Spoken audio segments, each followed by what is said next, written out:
Hindi mo rin siya masisisi pa.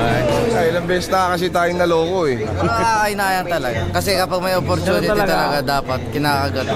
So, mag-invest. Ano, too late na, tapos na, nag-start na eh. Sabi nga ni TPCD, time machine, pabalik sa nakaraan. Kaya kung pwede nga lang talaga mag-time travel. Tangin na, kahit yung last mga 6 months ago, 7 months ago lang, putang ina. Kaya na kasi, pag nag-i-invest, palugi. Pag hindi nag-i-invest, Umaangat yan. umaangat.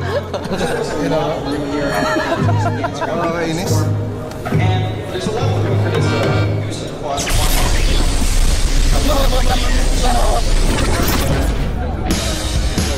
Gago.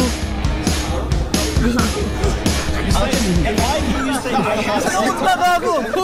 Kasama ka sa cam. Ito na nga yung sinasabi nilang time machine, pabalik sa nakaraan.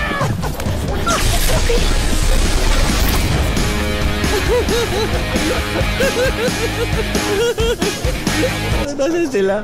Mavis.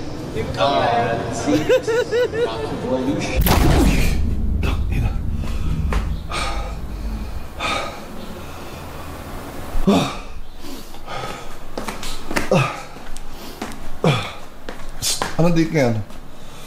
Ha? Anong date ngayon? Ngayon ka lang tanong date, June 24. 2020 ano? 2024. June 24, 2024?